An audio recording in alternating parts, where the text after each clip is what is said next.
বিসমিল্লাহির রহমানির রহিম। সামাজিক মাধ্যমের বন্ধুগণ, সংগ্রামী বিশ্ববাসী ও সমগ্র বিশ্বের সংগ্রামী জনতা,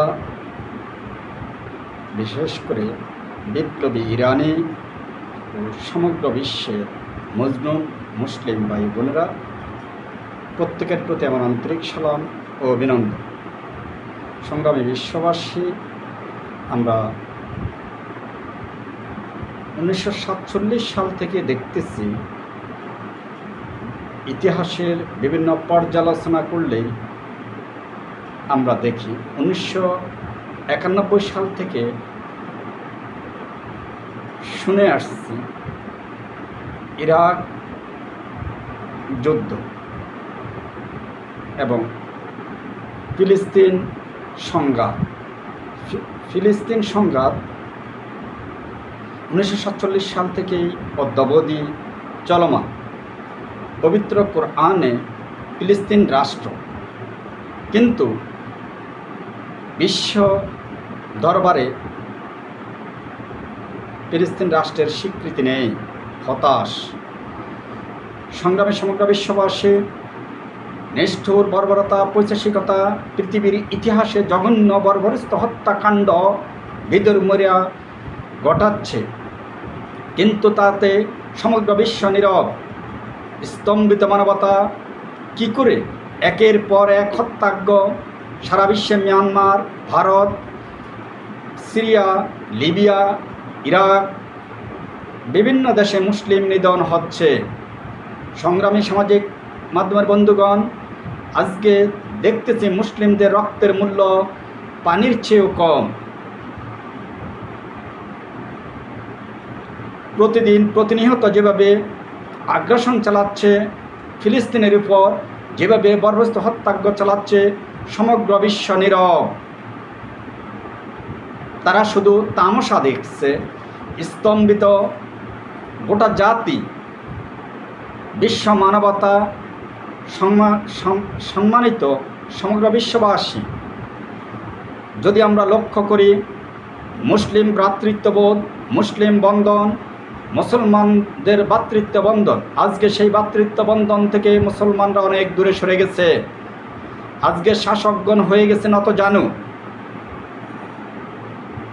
গত দুদিন আগে আপনারা দেখেছেন কিভাবে সন্ত্রাসী রাষ্ট্র ইসরায়েল ইরানের উপর হামলা করেছে।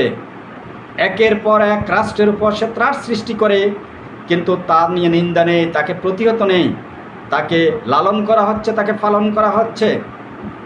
অত্যন্ত দুঃখজনক। ইরান হামলা যখন দিতে যাবে, তখন মুসলিম কিছু বন্ধুরাষ্ট্র তা আপন হয়ে পড়েছে, তা প্রতিহত করতেছে। আমি ইরানকে বলবো, যে সকল মুসলিম কাণ্ড প্রতিহত কিংবা প্রতিবন্ধকতা করবে, তাদের উপর হামলা পরিচালনা করুন, কারণ তারাই হলো একমাত্র মুনাফিক। আর ইসলামের সবচেয়ে বড় দুশ্মন মুনাফিকগণ।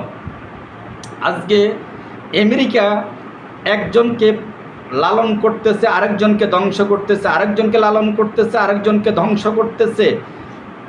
এক এক করে গোটা সমগ্র মুসলিম বিশ্বে তারা ধ্বংসের দ্বার প্রান্তে নিয়ে এসেছে কৌশলগত পর্যায়ে। তারা এক একজনকে এক একবার এক এক কায়দায় ধ্বংস করতেছে। মুসলিম বিশ্বের আজকে ইরান যেভাবে তার জবাব দিয়েছে, তা বীরোচিত, বীরত্তম, বীরশ্রেষ্ঠের দুঃসাহসিকতার প্রকাশ। আর রাতের অন্ধকারে অতর্কিত হামলা, কাপুরুষ রচিত সন্ত্রাসী বর্বরচিত হামলা, বিদুর্মীরা যত হামলা করেছে ইতিহাসে লক্ষ্য করলে দেখা যাবে সবই কাপুরুষ রচিত গুপ্ত হত্যা, অন্ধকারে হত্যা, গোপন হত্যা। আর পৃথিবীর ইতিহাস যদি লক্ষ্য করা যায়, মুসলমানদের যত সংগঠিত যুদ্ধ সবই ঘোষণা, বীরত্ব, প্রকাশ্য।